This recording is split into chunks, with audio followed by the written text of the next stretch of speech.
Hi there, my name's Harper, and if you didn't know that, well, now you do. Anyway, today we're going to be talking about physical media, and we're going to be looking at mostly DVDs, and we're going to be looking at a few Blu-rays, but that's less important.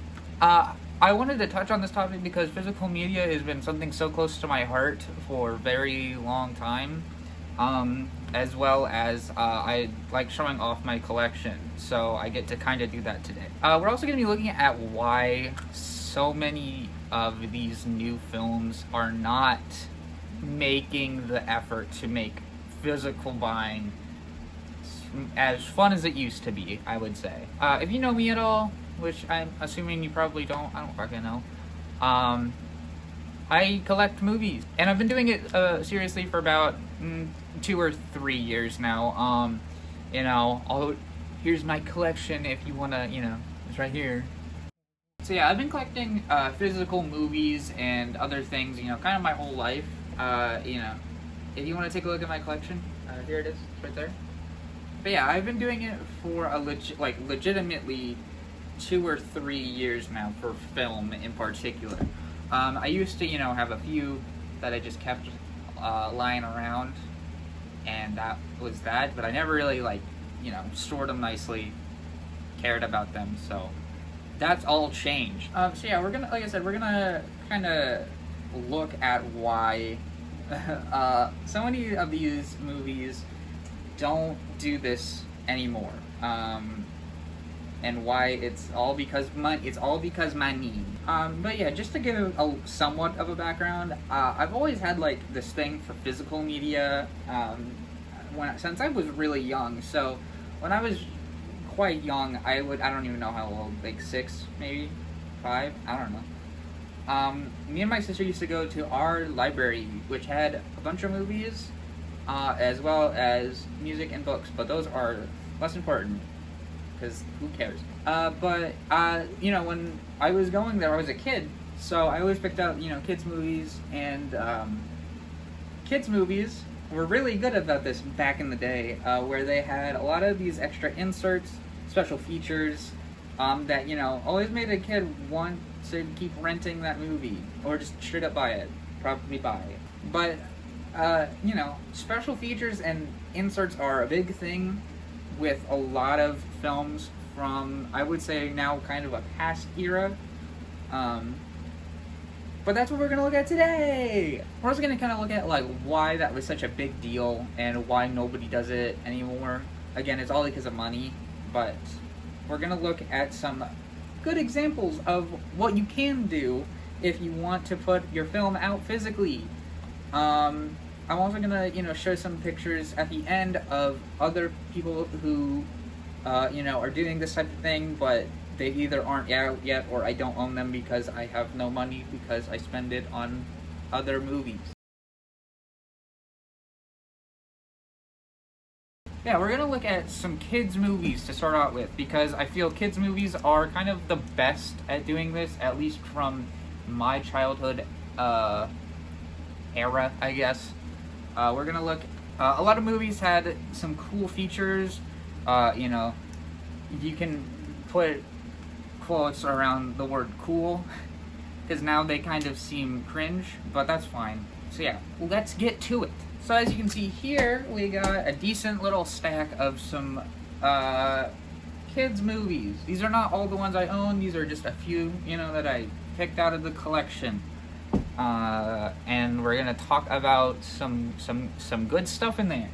So we'll go ahead and start with kind of the least fun one, Kangaroo Jack.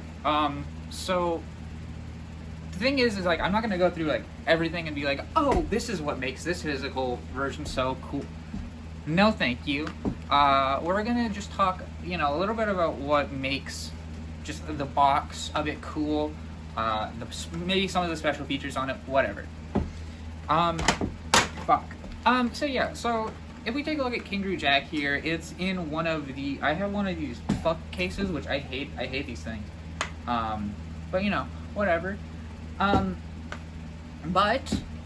So if we just take a look at Kangaroo Jack as a whole, and we take a look and we open it, you see at least a fun presentation, right?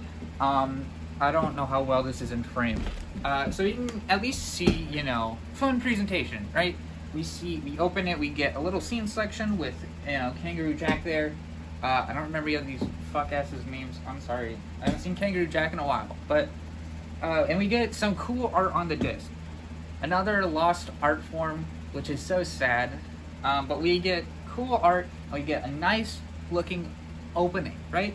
This, I think, is the least you can do with a physical release, period. Sorry, I just now realized there is a scene index, and one of the chapters is called Hey Sexy Lady.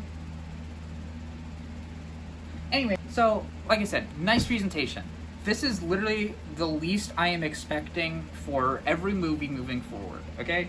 Maybe not like this, maybe we can have this, the scene index on like a nice little slip of paper, or something similar. Okay? So this is our standard. Not our gold standard, this is just the standard, right? And if we're looking at this as our standard, I also just want to point out some of the bonus features, because a lot of films, no matter what genre or type or whatever, they have bonus features, whether it be audio commentary, which is my favorite thing on planet Earth, or gag reels, deleted scenes, whatnot, right? So this is another kind of good one to look at our standard. I'm not going to try to show this in frame, like, super detailed, but, we got some fun little features here. We got outtakes, dance moves, behind the gas, which is the sound mixer's job of finding the perfect sound. I actually might watch that. Anyway, but yeah, so Kangaroo Jack is, again, our standard. It's our standard for everything. For bonus features, for just overall looks.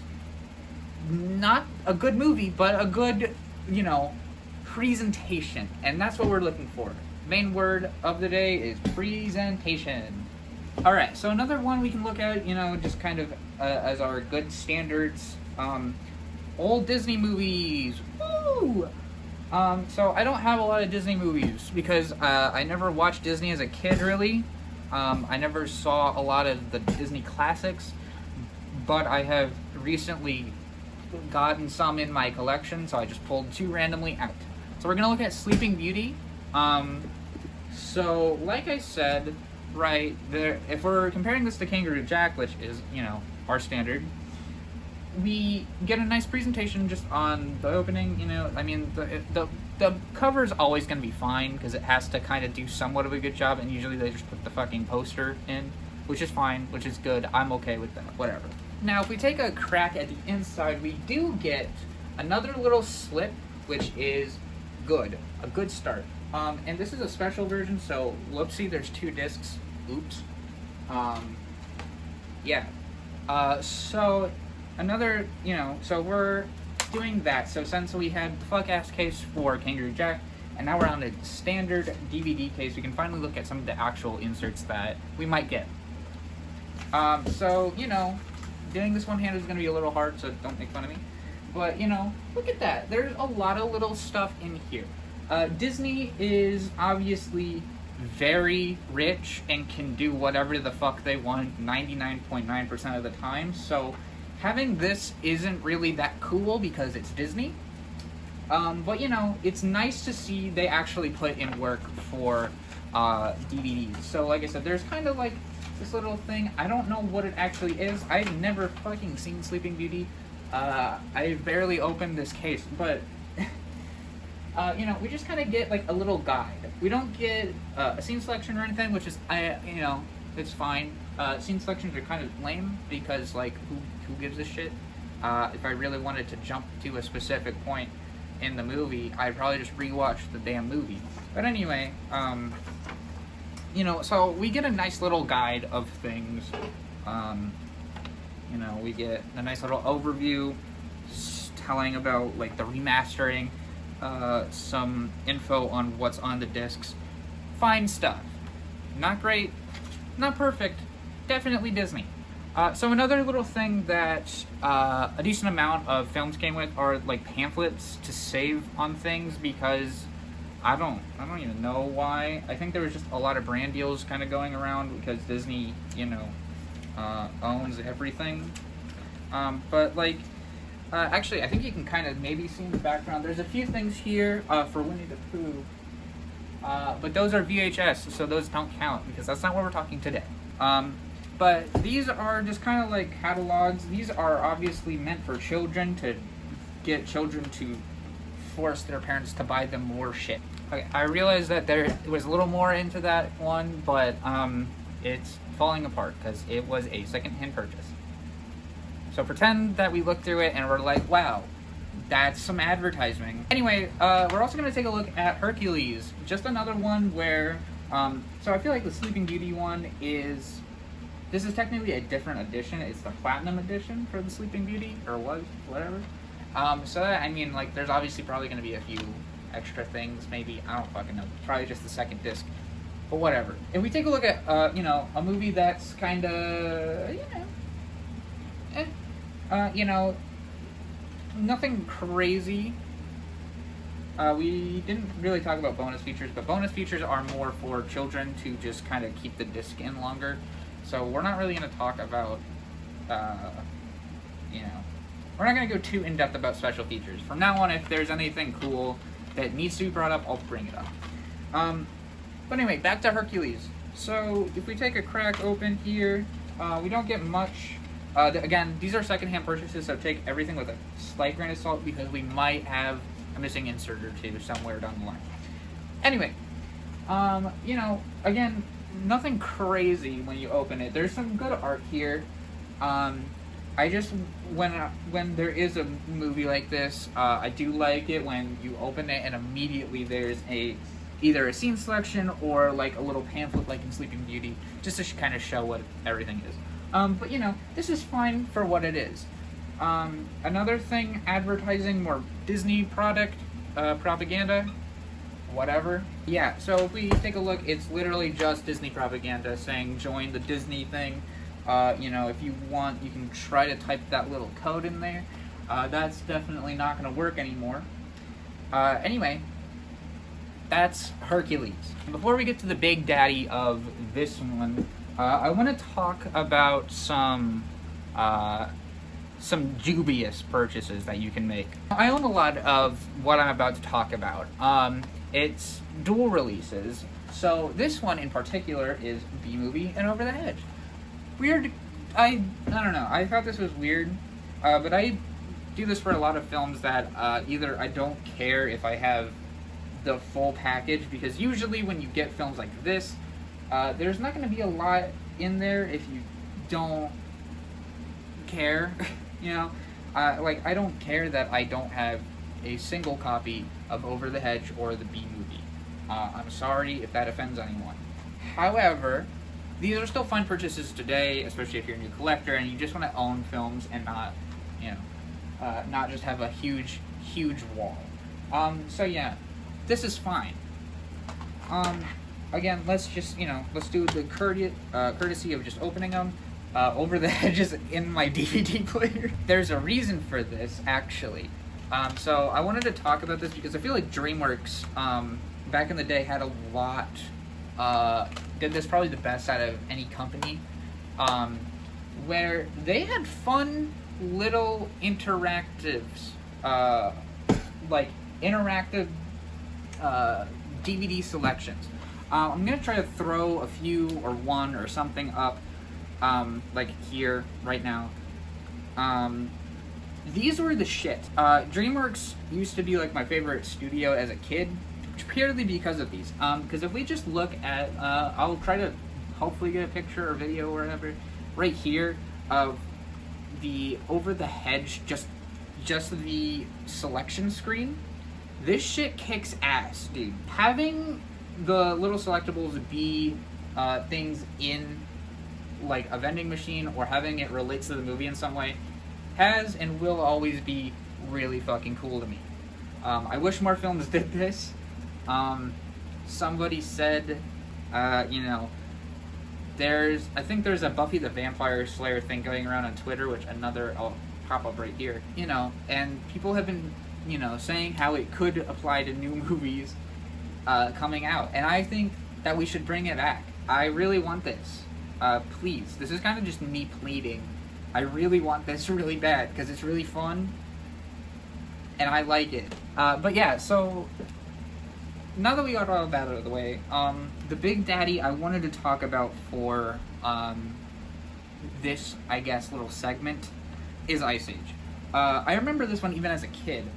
This is a beefy package if you get this specific version. Now, I had since lost my first ever copy of this, which is disappointing, I know. But I did eventually get a secondhand copy, so lucky me. And this one, I'm pretty sure has everything on it. So yeah, I think I'm pretty lucky with this because I'm pretty sure at least this has all the extra inserts, all the bonus content, what have you, in it. This is the 2-disc version, which I think kind of was basically the only one on shelves at the time. But if we take a look, we get a fun presentation right off the bat. There's a whole bunch of inserts, and you obviously get the disc, and then a whole second disc of just bonus features, bonus content. We'll probably talk about this one. But this is just one that I don't remember as a kid, but they have like a fake Papa John's ad, which that's just it's so stupid that I love it. So if we're going to take a look at the inserts, I'm just going to stop holding it now, so we can look at the inserts. So here is our I think this is the one that actually, when you bought it new, this is the one that it opened with. Has Ice Age, and it has Scrat, nice little thing. I don't know what their fucking obsession with Scrat is. Scrat is not like a major character in the first Ice Age movie, but whatever. This is the one that I kind of like. This is kind of the actual gold standard. Since this is it's the first in a long line of movies, which they didn't know it was going to be a long line, whatever. They talk about what their characters are, and I think this is really dumb in a way, but it's just nifty, right? I think the only reason I think it's dumb is because it's like kind of making it like seem like this movie is a grander gesture than what it is, but for what this is really cool. And on the back here we have scene selections, which is it's whatever. I've never understood scene selections. I've never understood having an insert for them. I've never understood having names for scenes. Like when you go into the DVD select screen and have scene titles. I've never understood that. I get why directors have them, so that way you just have a nice flow to your film, especially in the editing process, and like kind of just outlining your film. But when it comes to a physical film, I have never understood why I have to know that information. I think it's cool. It's a little odd to me still. So next is this is another, it's just such a cool thing. It's a whole bunch of shit for your kid to do after they've seen Ice Age. If they're such a big Ice Age fan, they have a nice little puzzle here. It's a little hard to get into frame probably, but I don't care. They got some bingo. We got, sponsored by Dole Bananas, of course. Just some fun stuff. Fun, cool stuff that has a lot of sponsorship for no reason at all. They got Cold Stone Creamery in here. They got Langer's. I don't even know what that is. But they got some. This is decent stuff, right? This is going way above and beyond, and it's probably because Ice Age was a fucking smash hit for a new company. Blue Sky, I believe this was their first film, and if not, I'll make myself look like a jackass and own myself. But so even for some of this stuff, a lot of these purchases were made by parents for their children, right? So they literally they put coupons in these so that way, a kid would be like, Mommy, I want Ice Age. And then she goes out, she's like, God, fuck. She buys Ice Age, and then she doesn't realize she gets $30 off Digital Image Pro, for example. Or save $25 on NHL hockey bucks.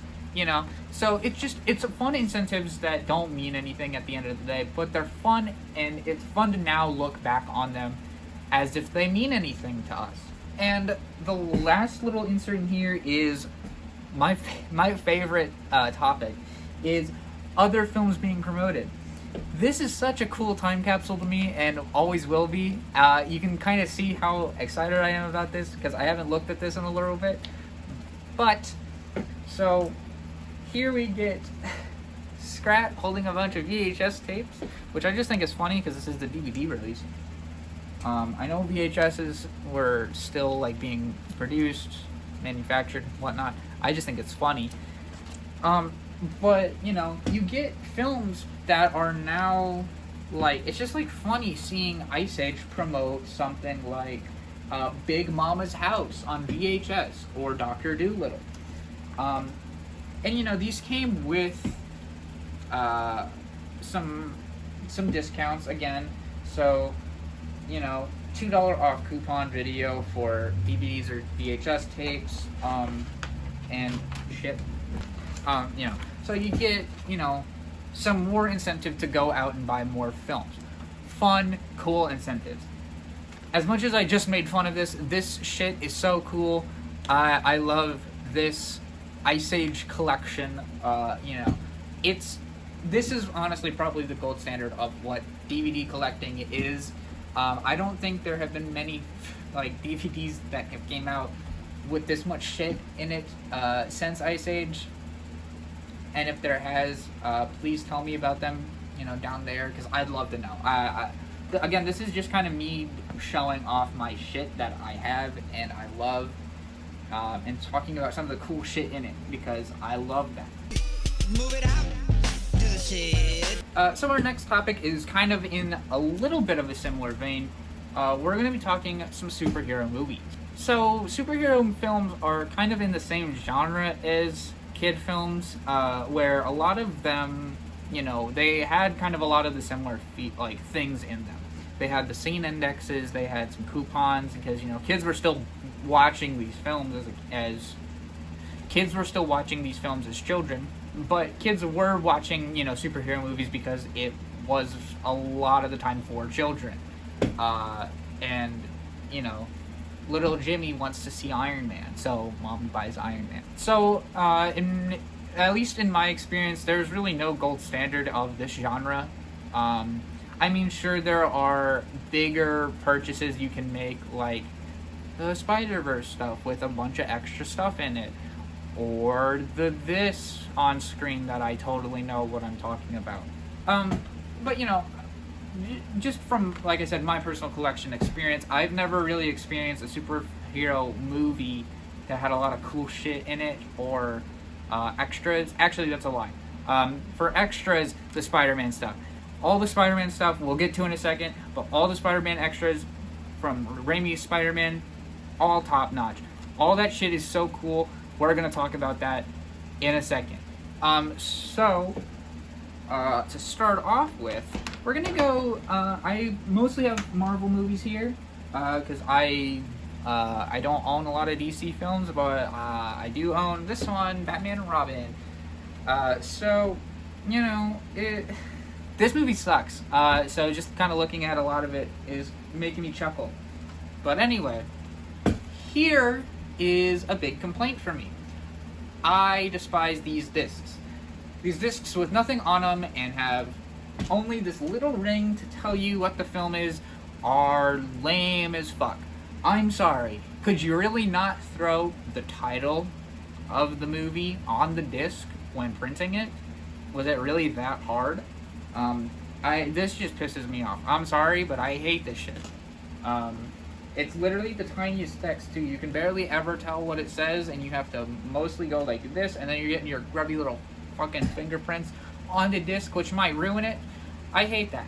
So anyway, you know, a lot of these films, when they were too lazy to be fucking bothered with fun inserts, usually all they really did was resort to one of these little guys.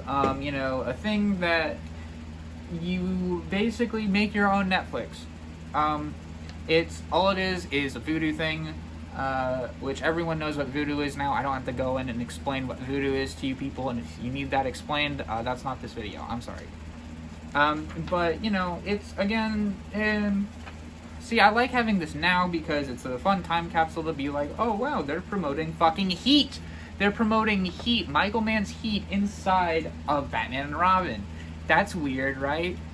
But yeah, I mean, these to me mean nothing anymore because it's not fun, because all these codes are fucking expired. So if you want an expired Batman and Robin code for Voodoo, there you go. So anyway, that was a big disappointment, right? So we're gonna go talk about something that's a less disappointing. Weird that I brought this movie up when saying that. Anyway, this is fun only because, you know, it's got good presentation when you open the dang case. Now, I believe I screwed around with this, so technically this isn't like the first thing you would see when opening up a brand new case. But, you know, whatever, it's close enough. It's got a nice presentation, you know, it's a nice little artwork of the Fantastic Four logo, fun, you know, fun to look at. And if we take out the inserts, another kind of throwaway thing with the scene selection here, but, you know, when you turn it over, there's some nice artwork. You could hang that up on your wall if you cared enough to do that. You know, so mostly inoffensive stuff, but, you know, just another thing where it's the baseline of just kind of showing what's being offered. Again, these are fun time capsules now, but back in the day, I don't really think most people gave a shit about Mr. and Mrs. Smith on DVD, or that Elektra was, you know, coming October 2005. So yeah, you know, inoffensive, right? Nothing too crazy, but kind of, it's a nice enough incentive to where you want to go and buy it and be like, oh, I can maybe get $5 off Arrested Development Season 2 or Family Guy Season 13. Something like that. And then the last one I kind of want to show in terms of older films, until we get to Spider-Man, of course, is Daredevil. So we have, you know, whatever, it's a movie. But, you know, so this is another kind of fuller edition. I don't know what it's called. Like, it's a 2-disc thing. So you get a whole. I already took the insert out, so don't pretend it's there. But we get, you know, a nice little disc with Daredevil Ben Affleck on it, and then a second full disc of bonus features with Colin Farrell, or what his fucking name is it called? But the reason I wanted to bring this up is because this one is slightly different than, you know, Fantastic Four, which again is kind of like what I'm just kind of using as our faceplate or our standard. You know, so Daredevil has this kind of another scene selection thing, but when we open it here, we get a full little thingy just kind of describing what's on each disc, and then the scene selection on the back. So it's just barely different enough to where I thought might be worth mentioning. Okay, now the one I'm super fucking excited for, we're just gonna hit Spider-Man back to back to back. So in terms of special features or special inserts, I guess, not much, you know, kind of just the same boilerplate stuff, and in my case, nothing at all. So a little disappointing there. However, these double discs are fucking packed. I'm gonna try to throw up some video here, but these things have so much content on them, it's insane. If we just look at Spider-Man 1 here alone, this has a little thing talking about the movie, some fun things about the director and composer profiles, which are literally just them talking about Sam Raimi and Danny Elfman. You know, we get some gags slash outtakes. We get DVD-ROM, which was a huge thing back in the day. If you didn't know, DVD-ROMs were just a way to play kind of like semi-video games inside your DVD player. Those things made my fucking childhood. I loved them very much. I guess we don't have to look at all of them, but, you know, it's worth mentioning that all 3 Spider flicks from Raimi really hit home with the special features, because they all go super fucking in-depth with all of them. They kind of fizzle out towards the end. Spider-Man 3 definitely has the least amount of extra features, but it's still worth mentioning because holy shit, these things were insane. And the last one I wanted to look at was a more modern one. I know we're post Endgame, but I don't care. I don't own Endgame, nor do I own a lot of superhero films. I guess that's a lie. I own a decent amount. But anyway, we're going to take a look at Logan, standard DVD of Logan. Now, so we looked at Daredevil, we looked at Batman and Robin, we looked at Fantastic Four, we looked at some Spider-Man stuff, all with some semi-decent to pretty good content, bonus content, I guess. Now, if we take a look at a modern flick, right, what do you think they did? What do you think they improved? Do you think they stayed the same? Do you think they didn't fucking add anything? Well, if you guessed the last one, you'd be sort of correct, because again, it's literally just, it's a nice little disc, but now they can't even be fucked to do a 2-disc special version. It is literally just Logan movie and special features, as the disc says. I don't know how well it's in frame, but let's take a look at the inserts, shall we? Oh boy, I can't wait to look at my Logan DVD inserts. We get a credit for Regal, which is no bueno, and a digital copy of Logan, which also expired, so haha, take that, losers, can't steal that from me. But these are literally just the laziest fucking inserts to me. Sure, it's cool, you get it on everywhere, basically, but the problem is that it's still boring. I would love if this wasn't just a fucking white slip of paper, if they customized it a little bit, made it look like maybe the aesthetic of Logan or whatever movie they're putting it in with. Maybe then it would have been cool, but otherwise this is just kind of boring and lame, and I don't care that much. Alright, so we looked at kids movies, we looked at superhero movies, kind of the same thing. But let's look at some big old disappointments before we get into some of the more meatier stuff. Okay, so with these next few films, I think these are just kind of straight up disappointing. Not that I'm sad that I own them, because I still like having physical movies, obviously, if it wasn't clear from these pictures. I just think in the overall, if we're going for overall just fun, and bonus stuff, these are kind of lesser fun pickups. That's a terrible way to put it. They are less fun to get. So one of the first ones I want to start off with is just kind of like a one that you'd be, if you're in like kind of the film world, you'd be like, huh, that's weird, and that's Goodfellas. A Scorsese picture you'd always think has like these little inserts, but anyway, so you might be thinking, oh cool, Goodfellas, maybe some good inserts, maybe Gabriel, maybe at the very least a director commentary, right? Nope. All we get is some trailers and production notes, and then obviously subtitles and different languages.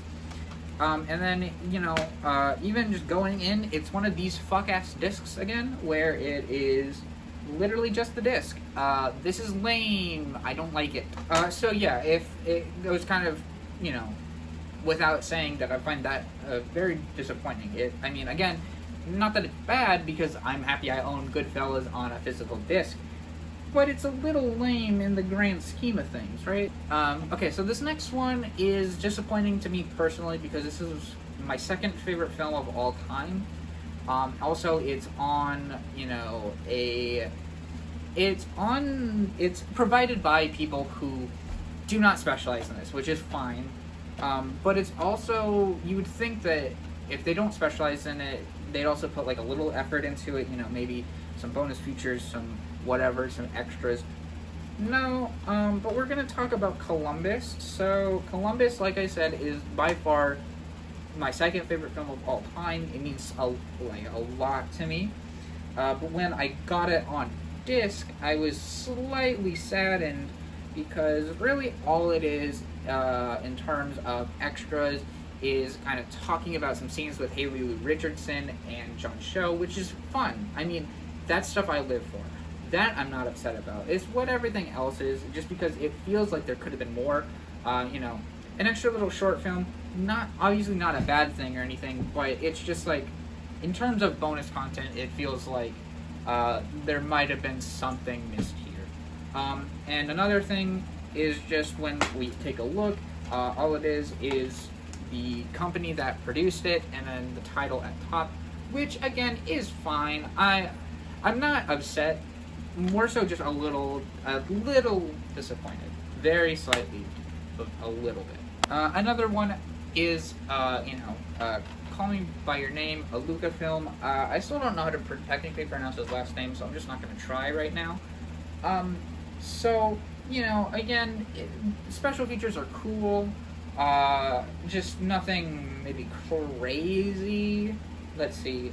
We get some commentary. Again, commentary is like stuff I live for. It's just like that feels like it should be on every disc. But other than that, we get like a music video. I can get that online. Even when this movie came out, you can get that online for free. So it's just a slightly disappointing. But when YouTube dies or whatever, you have another physical means to watch that, which is cool. I'm not sad. Again, slightly disappointed. Okay, and here's the last one for like the disappointing section, I guess. Lisa Frankenstein. The only reason I'm disappointed in this is because right at the top, you can probably tell, but it says collector's edition, right? Okay, cool. That's fine. What does collector's edition mean, you might be wondering? Well, collector's edition means that it gets a fucking sleeve. I have the sleeve. I'm not gonna go get it because I'm lazy, but literally all it comes with is the extra protective coat for the film, which is the exact same thing as the case, except it is cardboard. That's it. Bonus features are pretty standard fare: deleted scenes, gag reel, etc. Again, it's not that I'm mad, it's just that I don't get why you would call that worthy of a collector's edition when that's not really what a collector's edition means to me. Okay, so now that we've kind of gotten some of the disappointments out of the way, we got some of the more childish stuff out of the way, let's look at some more films. Okay, so for these next two, I specifically chose them because what they lack in maybe special features inserts, they make up for it in one special aspect. And the first one we're going to talk about is Black Swan. So special features are pretty cool. You get some commentary again, pretty standard fare. However, when we open it up, we get a reversible sleeve. This kind of goes back to presentation. When you open something up and there's a reversible sleeve in it, that's always just fun. Whether you're gonna use it or not, it's just a nice, fun thing, because you're like, oh, art. Or at the very least, you're just like, oh, that's cool. There's another way I could put this on my shelf if I wanted. Which to me is enough to warrant it going over some other films. Which, it's fine, it's cool. It's not the greatest thing in the world, obviously. But it's a cool enough incentive to where I'm like, that's nifty, and then I just put the disc in, and then I watch the movie, and then I probably don't do anything with the special features.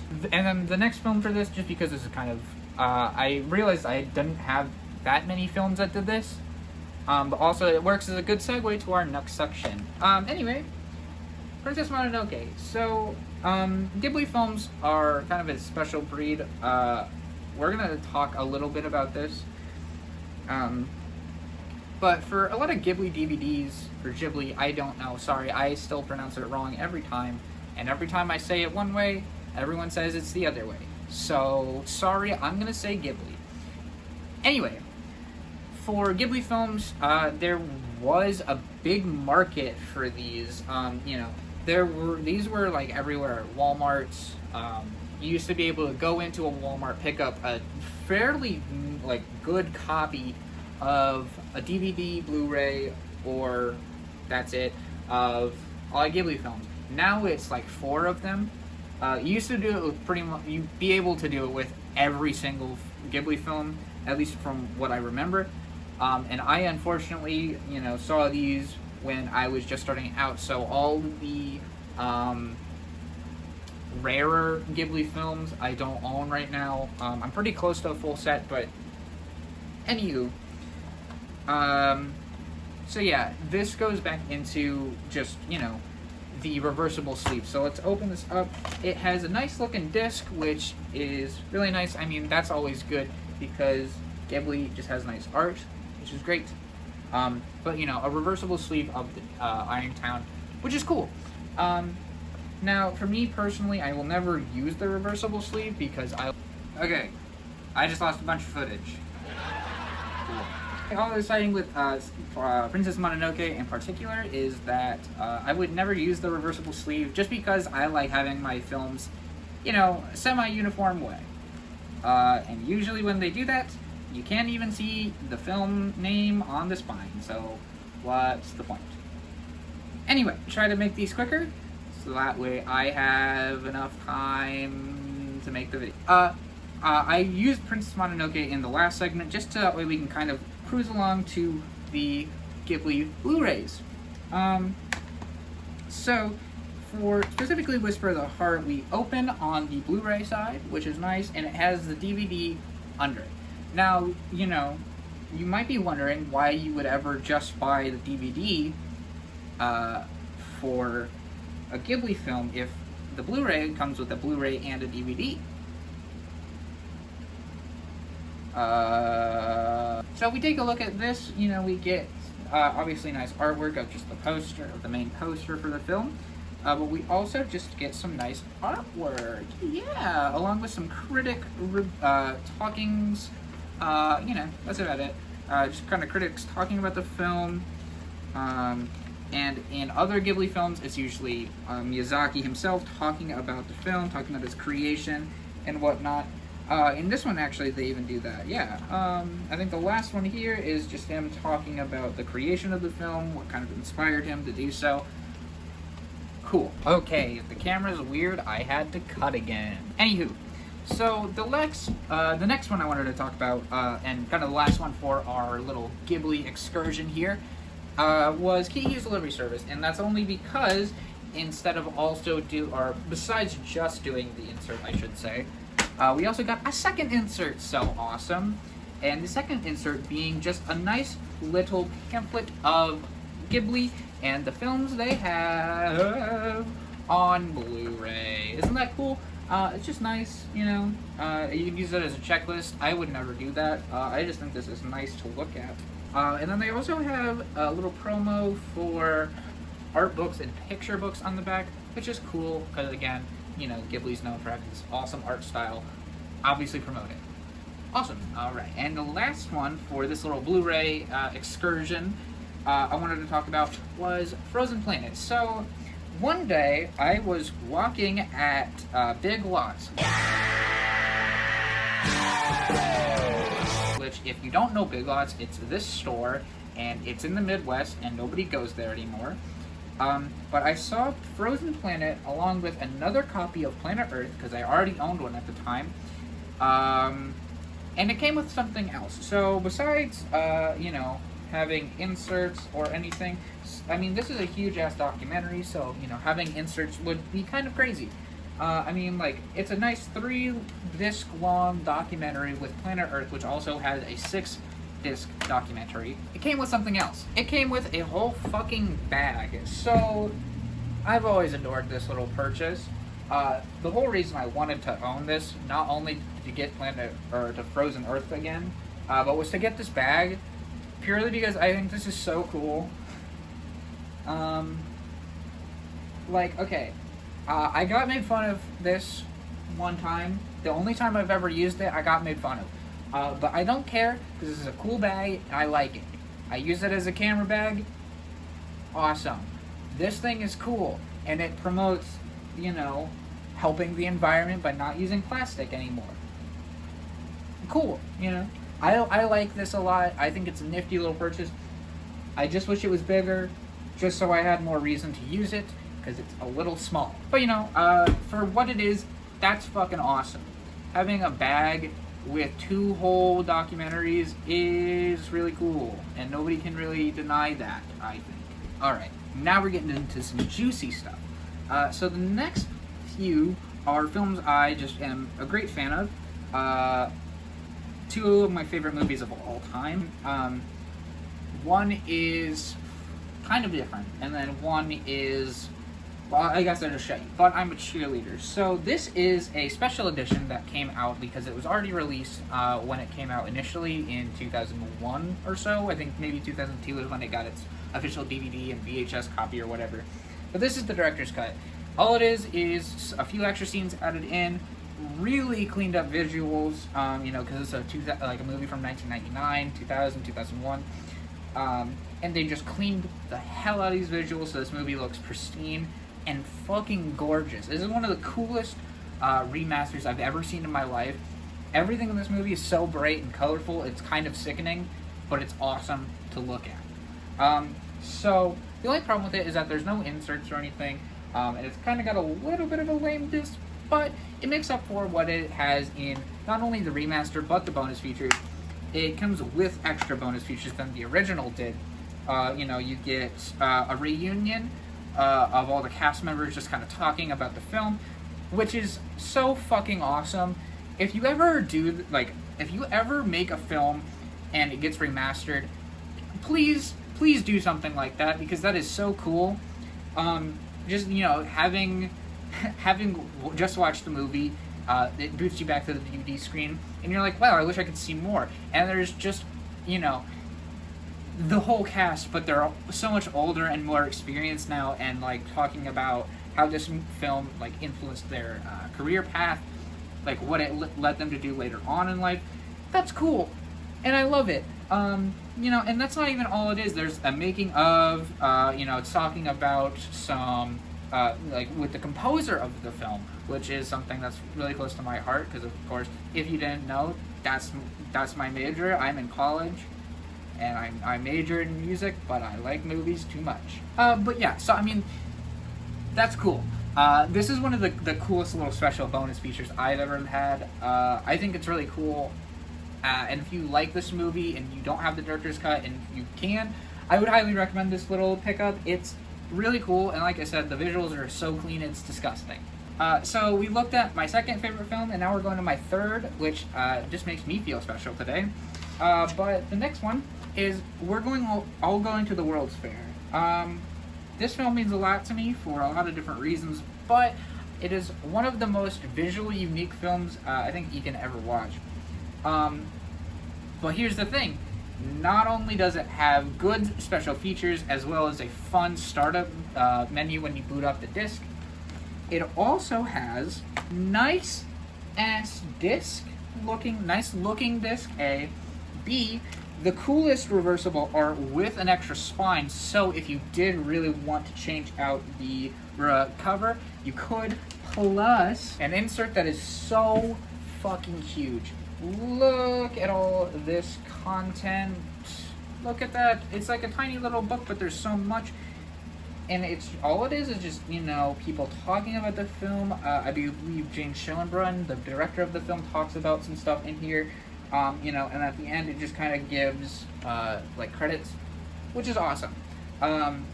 This is another one of my favorite pickups because, again, this is one of my favorite films of all time. So having it physically means a lot to me, but also having such a big little book, having such a nice meaty little book to just read is really cool. Even if I might get made fun of it for it, just reading. You know, a little pamphlet that came in a Blu-ray. I don't care because I like it. Alright, so here's where we get into probably the biggest meat of the video. I saved these two for last because they are pretty obvious, but also one thing that has kind of irked me is this next little section. So A24 is a company I'm sure many people watching this video are at least somewhat familiar with. They've made a lot of movies throughout the years. They have these special feature versions. They have regular DVDs. They have regular Blu-rays. Cool. They are kind of what people say the leaders of the independent film movement, which I'm not so sure of that anymore. They're basically just a producer that they produce a lot of good films. People have fallen in love with them. Me as well. I mean, I say this as I'm not one of them. But A24 is a great studio that, releases great films. And they have some nice special edition ones. They also have some director's cuts of films, just kind of special collections that are director cuts of like Midsummer. I can't remember the other ones that they have, but I think The Green Knight is one. I'll throw those pictures up. I don't own any of them because they're a little too expensive for me, and also just because I just haven't had the time, or I guess I haven't had the chance to pick one up yet. So if I ever find one at a cheaper price, I probably will. I probably will pick them up eventually. It's just, like I said, I don't have the money right now. They still make regular DVDs and Blu-rays, which is good for people who don't want to own a thick version of the film or a special edition that might stick out of the collection or yada yada yada. I bought some A24 films just on DVD, purely because not all of their films get special editions, nor do they get, a lot of the time they just get, regular releases, and that's fine, which is great. I mean, I would rather have them have physical media than nothing at all, right? So, again, that's good. But the only thing that kind of irks me is, let's take a look at two of them. I have Past Lives and Ghost Story here. So, problem is, these DVDs are not the best made. I watched Past Lives on DVD. It was perfectly fine. It's just, for some reason, every single time I see A24 films, I have a few on disc, like on DVD disc, they're always a little bit grainy, which, okay, it's because of the equipment and the, the quality that DVDs can produce, which is fine. I just really wish they would kind of, do something about it. The only other thing is that, a lot of the special features are exclusive to Blu-ray, which are more expensive and a lot of the times harder to find too. And also, they did kind of the lazy thing where all they did for most of these, no insert, basic disc with just the title. Okay. Again, I'm not mad. It's just slightly disappointing to have cool films like this and not have any special features. There's a few, some deleted scenes, audio commentary, but again, those are kind of standard fare at this point, and it just feels like there should be something more for such a big studio that really wants to push indie films to be bigger than what they are. And I'm not saying they don't do that with these, because, like I said, having physical media rather than nothing is better. It's just slightly upsetting is all. And the only reason I say it's slightly upsetting is because a lot of the times, these are the way some people will experience it. No matter what way you slice it, there are people who only watch films on DVDs still because it's fun for them. A, B, it's affordable, and they don't want to spend money for streaming services, and that's fine. So having these discs and having, these be the only way to watch these films and having nothing is just a little sad. Nothing bad, just a little disappointing. And then, like I said, we're also going to take a look at a Ghost Story here, a little bit more special features than Past Lives.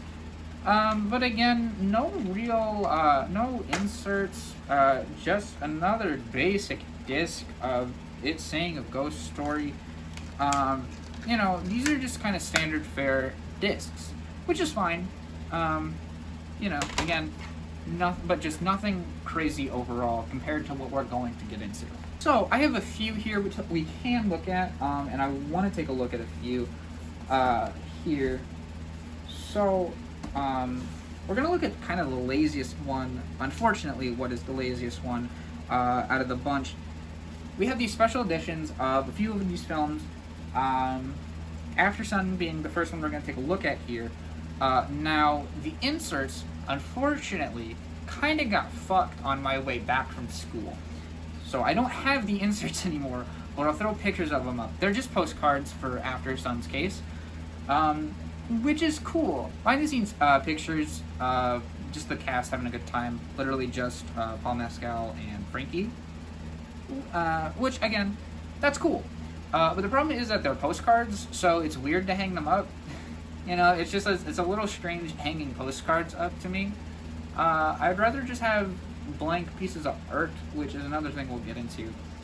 But yeah. So another reason I really do like these releases is because A24 makes them kind of feel like the same collection. I guess if we just take a look at, if I just pull two out here, when you put them on your shelf, they have these little barcode things, so it just kind of looks nice in a row together, which, you know, it kind of creates this, just like this feeling that you want to buy more, right? Because you want to have a full set, because they also have nice, like these nice contrasting colors that have like yellow at the bottom, green on top, green at the top, yellow on bottom, whatever. So it looks nice on a shelf.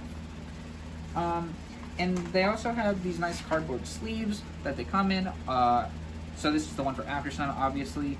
And they have just this nice cardboard sleeve. They have a nice little art piece on the back. They have the spine there. So if you really, for some reason, wanted to take it out of the extra sleeve, you could. They got nice looking art on top, and then also the nice disc here. And you know, the little sleeve for the insert slot, which, like I said, here they are again, maybe, I don't know.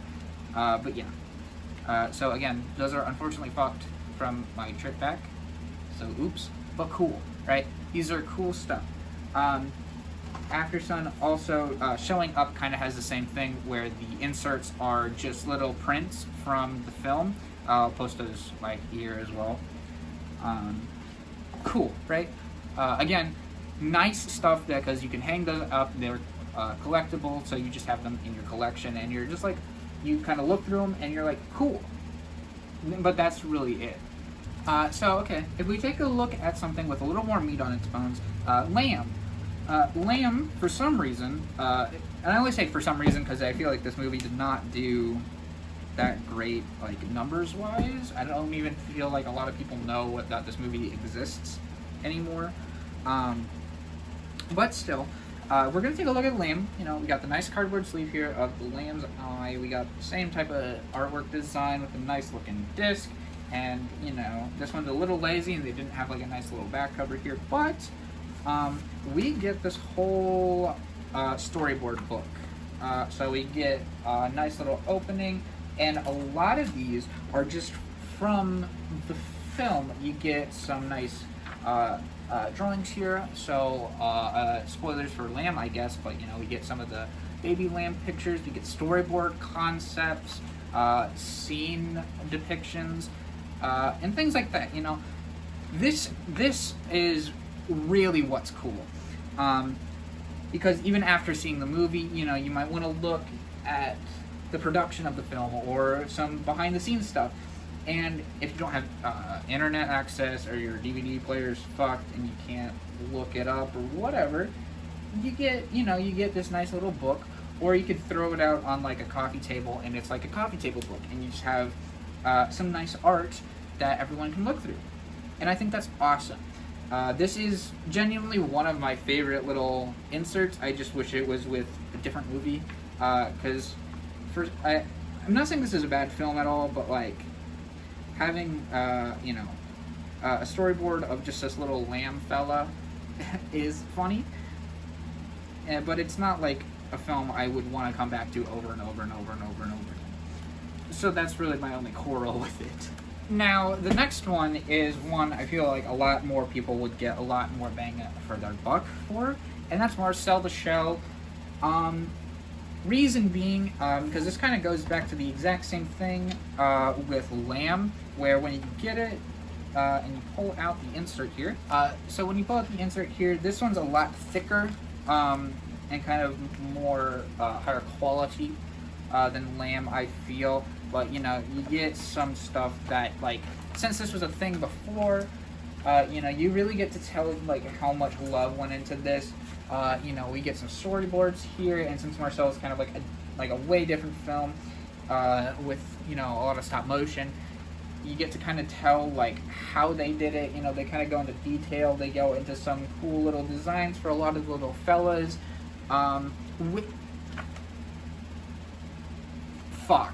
Anyway, so yeah, and I feel like this artwork works a lot better with Marcel per se, because it's a film that a lot more people would have a lot more emotional ties with the art style, because this is just a movie about a funny little guy, and you know, there's other kinds like him, so you want to see more of that type of design in that world rather than a fucked up Lamb per se. And the last one I own here is the Souvenir Part 1 and 2 from the A24 collection. You know, same fare, but now this is a double feature, so you know, you get a bigger cardboard sleeve with some more artwork on it. You know, you get some nice pictures of the main characters here, and then another little thing, more art and kind of concept designs. I think this one mostly talks a lot about like the costume design for the film and gives thanks and things like that. Alright, messed around long enough. We're going to get into what everyone considers the champion of physical media. Because it is. And that is the Criterion collections. Now, I have 3 here that are kind of the standard fare, the standard Blu-ray fare. Also, I believe these are the exact same things as what the DVDs are. I've never owned a DVD version of a Criterion collection, so excuse me if I'm wrong about things. This is just, you know, one I just kind of pull off at random. I have Blue is the Warmest Color here. I have Portrait of a Lady on Fire. And I also have Petite Maman for our kind of standard practice ones. I don't know what you want to call it. Anyway, so if we take a look on the inside, we open up to, you know, just a regular disc, reversible sleeve, but this is what makes Criterion so good in terms of collecting and so fun to open. So we get what you might think initially as an art book, but no, it is literally, you know, so we do get some art here and there, some nice little pictures. You know, this one is particularly of Petite Maman. Then we get, you know, just a full fucking literal essay on the film. From a critic or someone who's, you know, talking about the film. This one's a little hard to do one-handed, sorry. But yeah, you get this much. And this is pretty normal sized, I'd say. Some have more than this, some have fewer than this. But this is pretty much the standard. So yeah, it really goes into detail with a lot of things.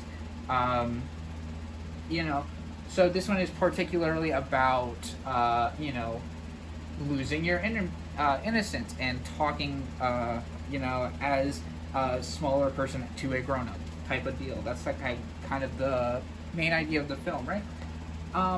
And this entire thing is just talking about like the psyche of Siama and how she made the film, what went into making the film, not specifically from the director, which I've always found interesting.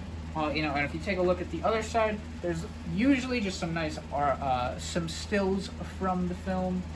You get like a cast, maybe some artwork, depending. This is why Criterions are so special to everyone, because if you really like the film, you know, getting to read up on it, kind of like what I was talking about with World going to the World's Fair, you just get this super huge book that you get to read, basically, about a film that you love and enjoy. And for a lot of people, that's great, you know, it's particularly me. All of these Criterions I own are films that I do enjoy, and I've read all of the little things that I've gotten from them, and they're just so wonderful to read, and I love them. Now, a lot of Criterions are kind of different. Not all of them are kind of the standard Blu-ray discs that you saw with each of the three that I just kind of showed. I didn't really go into detail, but you know, that's kind of the same fare, I guess. I just now realized I've been holding this backwards for a while, haven't I? That's kind of their standard fare with standard Blu-rays of the Criterion collections. Now, there are a few others that usually it's kind of reserved for specific films, I guess. Not all the time, but for one I want to look at in particular, because I own it, is Slacker. This is one of my favorite films of all time, and since it's so odd, in like not like a normal film, you would say, Slacker gets this nice, cool cardboard case. It's kind of like just a bulkier version of essentially the regular Blu-ray ones, right? Kind of actually what A24 did with their releases is you get this little cardboard case, and you know, when you open it, here is Slacker's little insert for what would be the critics talking about it. And, you know, I was kind of making fun of this before, but this film has chapters, and this works more so than a kid's movie, because every scene in this is a new story. If you've ever seen Slacker, you would understand what I'm talking about, but Slacker is basically a film that follows one person for a few minutes, it goes by, and then while the camera is maybe moving by them, you see someone in the background, the camera goes to that person in the background, and now they're the focal point of the story. So having a chapter list for maybe if you want to see a specific scene, because I know there's a specific scene that is just one of my favorites in all of cinema, you know, you can go find the chapter, be like, oh, that's the one. I mean, sure, you can do that also when you have the disc in, but maybe you want to have, you know, a little guide with you. But if we take a look at Slacker's huge thing here, it's not only, you know, we get a critic's look, but we get another kind of one of those A24 things where we get this just like, it's kind of like a zine, really, where we get a lot of people talking, we get some just nice concept art from Linklater, you know, we just get like this is it's just such a odd thing that would only come from Linklater and like, you know, kind of the aesthetic of the film, really, and that is what I adore about these additions to these films. Alright, and I saved kind of my coolest one for last. So, the reason this is so cool is because it is hefty, and it's because not only is it a Blu-ray, but it's also a 4K UHD disc. And that one is Wall-E. Wall-E here has, so here's the deal, is obviously this movie came out before, because Criterion just kind of chooses movies from a lot of different eras to put them in the collection, and then eventually they will have physical releases. So for this one, this was a long time after the, you know, discs with things like what I was talking about when 2-disc specials were a thing with a lot of Disney movies, and that like the second disc just had bonus features, right? So if we take a look at Wall-E here, we get the nice cardboard sleeve, kind of like the A24 and Linklater Slacker type of deal, because this has to hold like 4 discs or 3 discs or something. So there's that. But when we open it, it opens immediately on this little insert, which again is kind of like the replacement for the standard little critics thing, and we get like a whole thing of more concept art, talking about how Wall-E was first created, some deep dives on the characters of Eve and Wall-E, and things like that. And you know, we get like that throughout this entire little book. We also get some storyboards, some talking points, which is awesome. And when we open this up, we get, you know, disc 1 and then disc 2 for just bonus features, like they did when they did it before, like with Hercules, the beginning of the video, and the Sleeping Beauty And then also on this side we get the 4K UHD disc, which is amazing. Now, a lot of these Criterions come with some special features, like an extra bonus film. So in the case of Linklater's Slacker, we get to see some of his very early work of like Woodshock, which is here. I can't remember the title right now, and I'm not going to pull it out because I'm lazy, but you can't learn to read from learning to plow or something. The title will be right there. Those two films are included with Slacker. And in like the case of I think Petite Maman, you also get the My Life as a Cucumber film. What is it? I'll put it up here again. But they come with extra films, so it's literally like buying an extra movie when you're buying a movie with the Criterion Collection most of the time. Or if not that, you get some other cool features, right, that are still worth making the heftier purchase, because these comparatively, to regular Blu-rays and DVDs, while not super expensive comparative, they are still more expensive. So if you take maybe like the Blu-ray of like Blue is the Warmest Color, I think I got that for like $25. While here, also $25, but that was on sale. Usually the Blu-rays with the 4K UHD, just because they're so they're a lot higher quality to produce. Usually those run for about $50 to maybe $60 sometimes, but a lot of the time, if you go to like Barnes & Noble or something, or Criterion themselves usually has deals a lot of the time. So you can get these films for a lot cheaper than what they are retailing for in their MSRP.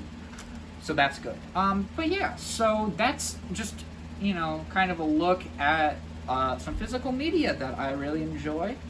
I didn't really scratch the surface on every single thing I wanted to talk about, so maybe if I actually, continue to make videos or something, we'll do this again another time. But for now, that's been me looking at physical media. Maybe you watched all the way through, and if you did, I thank you. It really means a lot to me that if you did stick around, because I am just an idiot talking about movies I like, so thanks for that. And I will see you all in the next one. Goodbye.